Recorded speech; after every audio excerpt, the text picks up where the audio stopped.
지난해 1.23 비상계엄부터 이제 네. 대통령 탄핵 정국을 거치는 과정에서 대외적으로는 계속 위기 상황이 있었어요. 그 미국의 민간국가 지정 그리고 트럼프의 상호 관세 충격적인 일들이 계속 있었는데 이에 대해서 뭐 유의미한 대책을 못 내놓고 있다는 지적이 많습니다. 의원님은 어떻게 평가하시는지요? 저는 제가 최근에 미국의 블룸버그 TV랑도 인터뷰를 했지만은 예. 거기서도 간략하게 질문이 나왔지만은 트럼프의 통상 정책이라고 하는 것은 장기적으로 지속이 불가능합니다. 예, 제가 그 얘기를 했고 실제로 그 전부터 그 얘기했고 지금 미국의 주식 시장이 거의 폭락하고 있잖아요. 네. 그 의미가 뭐냐면은 자유무역으로 형성된 미국의 질서라고 하는 것이 그렇게 간단한 것이 아닙니다. 우리가 관세를 잘못 다루면은 한 나라의 산업이 무너질 수 있는 것이 예전에 아르헨티나 같은 나라들이나 남미의 국가들이 네. 경제가 잘 나오다가 폐쇄주의적 무역 정책을 썼어요. 아. 그게 뭐냐면은 수출 주도형 개방 경제와 그리고 내수 대체형, 수입 대체형 그런 어떤 경제의 차이인데 예. 그게 2호 전략, 엑스포트 오리엔티드냐 아니면 IS 인포 서브스티튜션이냐 이렇게 나눠지는데 자 국제 무역에서 경쟁력이 있는 국가가 그 국가의 경쟁력이 있는 물품을 생산해 가지고 전 세계에 수출하는 것이 예. 훨씬 각자의 나라가 모든 물건을 생산하기 노력하는 것보다 효율적이기 때문에 이런 자유무역 체계가 형성된 거거든요. 지금 당장 트럼프 행정부에서 이거 시작하자마자 처음에 망신 샀던 게 뭐냐면은 계란 파동이 났잖아요. 아. 네. 그 캐나다산 계란이나 이런 것들을 가져와야 되는데 갑자기 뜬금없이 캐나다에다 불을 질러놨으니 예, 캐나다 사람들 마음에 불을 질러놨으니 그러지도 못하고 그러니까 한국에서 계란을 뭐 1억 개씩 달라 이런 식으로 얘기하잖아요. 예. 이런 식으로 국제 무역의 틀에서 이단아처럼 저렇게 움직이면은 그런 타격을 입는 겁니다. 트럼프는 몰랐을 거예요.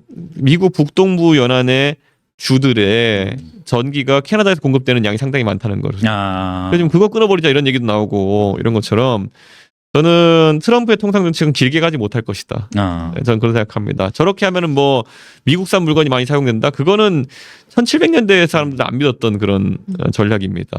그렇기 때문에 저도 미국에서 저도 아이비리그를 나왔고 트럼프도 아이비리그 나왔는데 이거 학교에서 가르칠 텐데 트럼프는 사업가를 하다 보니까 본인만의 경제 철학이 생긴 건지 네. 사실 우리 지금 얘기하는 내용이 경제학 개론의 한 1, 2, 3장 정도 나온 얘기입니다. 근데 이거를 왜 트럼프가 헷갈리는지 잘 모르겠습니다. 어쨌든 이 오래 가지 못할 것이다. 그러면은 무엇보다 좀 중요한 게 한미 동맹 이게 네. 또 트럼프 대통령 2기 체제에서 위기를 맞았다 이런 좀 우려들이 있거든요. 저는- 대통령이 되신다면 어떻게 좀 이 관계를 끌고 가실 전망인지. 미국이 뭐 몇십 년에 한 번씩 고립주의로 가겠다는 그런 주기가 있어요. 그 사이클에 들어선 것이고요. 아까 제가 말했던 것처럼 자유무역을 벌인 트럼프가 그럼 경제정책에서 대실패할 가능성이 있기 때문에 이 고립주의가 얼마나 지탱될지는 잘 모르겠습니다만 한미동맹도 바뀌어야 됩니다. 저야말로 뭐 미국에서 교육받고 바뀌어야 또 뭐 상당히 미국의 어떤 가치들을 잘 알고 있는 사람이지만 만약에 미국이 자국 우선주의를 강하게 실천한다고 했을 때 우리는 그의 매번 하던 대로 성조기 흔들면서 땡큐 아메리카만 외치면서 갈 수는 없는 노릇입니다. 예. 우리도 우리 국익에 맞는 전략 변화가 있어야 되는 것이고 한국이 미국에 제공할 수 있는 것들이 있습니다. 미국이 한국에 뭐 지금까지 득이 된 것도 있었지만은 예를 들어 최근에 트럼프가 군비 확충을 하려고 하는데 돈이 없으니까 해군과 관련된 각종 산업들을 지금 한화 오션 같은 경우에도 예. 계약을 맺기 시작했고 어젠가 그젠가 현대중공업도 이제 미국의 방산조선소들과 협력을 맺는 과정이 있었거든요. 이게 의미하는 바는 결국엔 미국의 중요한 파트너가 되는 과정으로 격상되는 과정에 있는 거다. 예전처럼 뭐 주한미군 철수하면 큰일 납니다. 뭐 이런 약간 관계 속에서 한미관계 풀어가는 것이 아니라 어떻게 미국이 한국 빼고 다른 나라에 선 조달할 수 없는 그런 품목들을 늘려가는 것이냐 이게 중요하고요.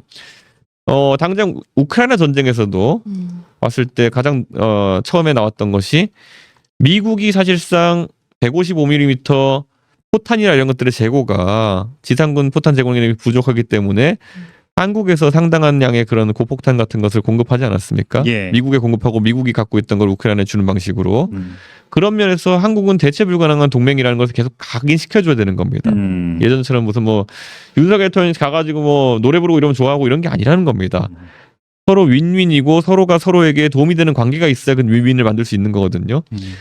또 이런 것도 있습니다. 저는 트럼프의 고립주의가 유럽에 굉장한 위기감을 불러왔습니다. 예. 그래서 유럽 국가들 중에 뭐 폴란드나 아니면 뭐 독일, 뭐 체코 이런 나라들, 나토에 들어가 있는 나라들도 자신들의 군비 확충을 위해서 이제 노력해야 되는 거거든요. 유럽에 군비 안 쓰겠다 이겁니다. 트럼프가 이제 유럽은 유럽이 알아서 해라. 예. 자결주의를 해라. 이렇게 하는 건데 그러면 이제 가장 먼저 나토군 무기 체계와 호환되는 비상군 무기를 만들 수 있는 나라. 그 중에서 동구권 국가들이 살만한 가격표를 제시할 수 있는 나라는 대한민국밖에 없습니다. 그렇기 때문에 지금 창원에 가보면 현대 로템부터 해서 뭐 굉장히 방산 기업체들이 활발하게 돌아가는데 이런 것들을 물 들어올 때 노저라고 굉장히 체계적으로 지원하는 것이 필요합니다. 그래야 한미동맹 속에서 우리가 바뀐 틀에서 우리가 장점들을 만들어갈 수 있는 거거든요. 근데 지금 윤석열 정부에서는 그런 모습이 잘 보이지 않았다. 그리고 이재명 대표 같은 경우에도 그런 비전을 얘기하지 않는 것 같다. 저는 거기에 길이 있다 봅니다. 일단 협상력을 좀 우리가 분명히 갖고 있지만 지금 활용을 하지 못하고 있는 상황이라고 그렇죠. 보면 되겠네요. 그리고 저는 우리나라 대통령들이 고질적으로 지적받는 것이 다들 법조인 출신이 많다 보니까 이 국내에만 오면 맨날 검찰 다뤄가지고 누구 잡아놓고 이런 거 방구석 여포처럼 하는 건 잘하는데 예. 글로벌 환경에만 가면 이런 꿔다놓은 보릿자들이 없는 거예요. 그래가지고 뭐 그 맨날 다자간 외교한데 가면 딱 이렇게 나무 토막처럼 서가지고 몰뚱몰뚱 건들거리고 있고 네. 그러면 다행이지. 어떤 대통령은 졸다가 걸리고 그리고 이 앞에서 건들건들면서 말 한마디 못 걸다가 나오는 과정에 또 있어 보인다고 해가지고 뭐 바이든 날리면 이런 거나 만들고 그러니까 가만히 있는 게 나을 정도로 한심함의 극치를 보여준 거거든요. 예. 그리고 미국 가가지고 연설하면서 아니 대한민국의 그런 지렛대로서의 가치를 강조해야 되는 거지. 가서 거의 뭐 한국 전쟁 때 우리 도와줘서 고맙습니다. 이거는 하면 안 되는 거예요. 이제 예. 미국의 고마움과 별개로 우리 지도자라면은 상하원 연설을 할 정도면은 상하원 연설에서 가가지고 미국의 사실 국회의원들한테 거기도 이제 보면은 뭐 70년대생, 80년대 이런 많을 거 아닙니까? 그 예. 사람들한테 한국 전쟁 얘기하면 뭐 그렇게 감흥이 있겠습니까? 예? 그런데 가서 대한민국이 과거에 베트남 전쟁부터 그리고 걸프 전쟁, 이라크 전쟁, 그리고 아프가니스탄 전쟁, 그리고 우크라이나 전쟁까지 미국의 안보이게 동참하면서 많은 역할을 해왔다. 이런 걸 강조해서 우리가 미국에게 어느 정도 도움을 준 것들을 언급해야지 미국이 그렇네. 한국이 실제로 지금 우리는 일본과의 관계도 미국이 중요하게 생각하지만 예. 일본은 자위되기 때문에 그런 해외 파병이라는 게 자유롭지 않은데 한국은 여러 작전에 있어가지고 오히려 미국에 많은 도움을 줬구나. 그럼 한미 관계 특별히 이런 마음이 들게 되는데 가가지고 꼭 한국의 수준 낮은 지도자들이 가면 하는 게 뭐냐면은 한국 전쟁 땡큐 감사합니다. 예, 우리는 잊지 않고 있습니다. 그러면은 미국 사람도 어떻게 생각했어? 그래, 우리가 한국에 은혜를 많이 베풀었지. 맡겨도 예. 되겠군. 이거잖아요. 그러니까 그 아다르고 어다른 건데 옛날에 허희가 외교사절로 가가지고 이런 무슨 쳐들어오는 데한테 가가지고 야 니네 사실은 이래 그랬더니 오히려 땅을 가져오잖아요. 예. 예. 그게 사실 우리가 해야 될 외교의 단면인데 전략적 사고가 전혀 없는 거예요. 그래가지고 노래 불렀다고 그 뭐 아메리칸 파이. 일본하고 가서 술 마시고 그 미국 가서 노래 부르고 이분이 평소에 자기가 잘하던 거 그냥 가서 하고 온 거예요. 예. 예. 근데 그게 어떻게 국익을 위한 외교일 수 있겠냐 이런 생각이. 굉장한 저자세 외교. 저 자세였으면 차라리 모르겠는데요. 그냥 하고 싶은 거 하고 온 거예요. 노래 부르고 싶으면 노래 부르고 술 마시고 술 마시고 뭐 그런 겁니다. 좋아하는 걸 하고 오신 거고. 예. 네, 그러는 사이에 저희 슈퍼챗이 들어왔는데 예. 한번 소개해 주세요. 예, 티사저널 TV 이준석 의원 시청료 감사히 잘 듣고 있습니다라고 우리 좌우가 챙피해님이 예. 네, 예. 이름도 굉장히 좋습니다. 예. 네. 참고로 이건 이준석 의원님한테 가지는 않습니다. 네, 그리고 이제 트럼프 대통령이 워낙에 독단적인 결정을 많이 하고 있어서 북한과의 협상에서도 한국을 배제할 것이라는 우려가 많은데요. 이에 대한 전망은 어떻게 하시는지 또 한국이 주도권을 되찾기 위해서는 어떤 외교적 전략을 펼쳐야 할지 궁금합니다. 저는 트럼프가 취임 초기부터 계속 북한을 사실상 핵보유국으로 인정하고 예. 그리고 김정은과 자신이 그때 문재인 정부 시절에 좀 더 잘했으면은 그때 이미 북한이 달라졌을 것이다 이런 이야기를 하는 거 봐서 분명히 트럼프가 전격적으로 북한과 협상에 다시 나가는 가능성이 있다 이렇게 보고 그 고리가 러시아가 될 수 있다라는 생각을 합니다. 예. 최근에 관계가 완전- 푸틴 대통령과 관계를 뭐 아주 돈독하게 가져가고 또 이번에 여러 나라에 상호 관세를 부과하면서 러시아에는 관세 부과를 또 유예했어요. 예. 그래서 제가 블룸버그 TV 나가서 했던 게 뭐냐면은 한국에 26% 때리고 그리고 또 저 베트남 거기가 이제 삼성전자의 생산 기지인데 뭐 거의 50몇 %까지 때려버리면은 그러면은 이제 러시아는 0% 때려버리면은 그럼 우리 생산 기지 러시아로 옮기라는 얘기냐. 도대체 트럼프의 의도가 뭔지 모르겠다 이렇게 얘기했던 것처럼 저는 앞으로 좀 이런 돌발 변수에 대해 가지고 네. 우리가 준비를 잘해야 될 것 같아요. 경제적인 면에서도. 어쨌든 외교, 경제 다 통상 마찬가지로 좀 그렇게 네. 해야 된다는 말씀이시고, 아까 뭐 어쨌든 이건 미국과의 관계인데 조금 더 크게 본다면 미중 패권 경쟁도 있을 것이고, 뭐 미국과 러시아의 관계, 상당히 뭐 이 국제 질서 자체가 좀 변하는 환경에서는 좀 크게 봤을 때 한국의 어떤 전략은 어떻게 좀 가져가야 할지. 저는 대한민국이 사실 한미 관계 그리고 한일 관계, 한중 관계, 한러 관계에 있어가지고 윤석열 정부는 전략기 부재를 드러냈습니다. 전략의 부재. 그냥 한미일 삼각 공조라는 틀 정도만 확인하고 대신 일본에서는 뭘 받아왔는지도 명확하지도 않아요. 술만 마시고 오고 물 반잔 채웠다 이것만밖에 없는 건데 저는 대한민국이 지렛대를 많이 만들어야 된다는 생각합니다.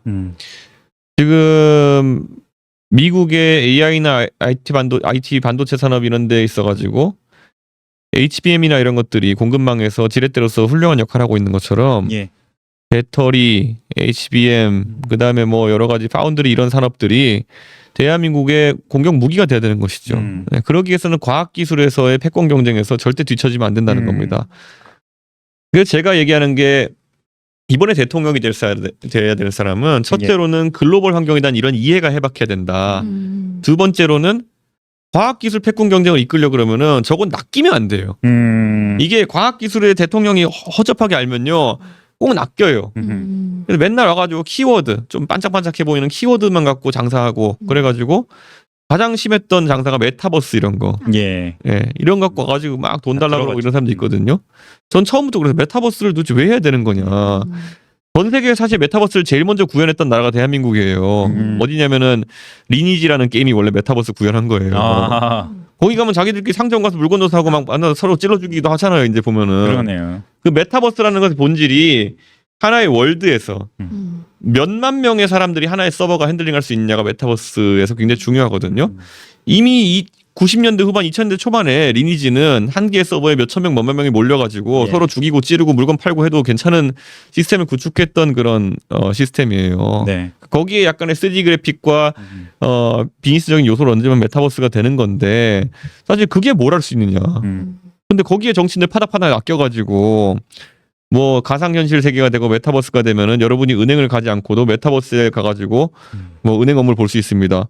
아니 모바일 앱으로 내가 하지 왜 그거를 내 캐릭터가 걸어가가지고 메타버스에 걸어 들어가가지고 돈 찾아주세요 이걸 왜 하고 있냐고요. 그러니까 애초에 뻥이고 말도 안 되는 소리인데 이런 거에 정치인들이 파닥파닥 아껴가지고 돈을 지원하고 전 이런 것들 자체가 문제를 생각했거든요. 지금 AI 같은 것도 그렇고 저는 AI 같은 경우도요.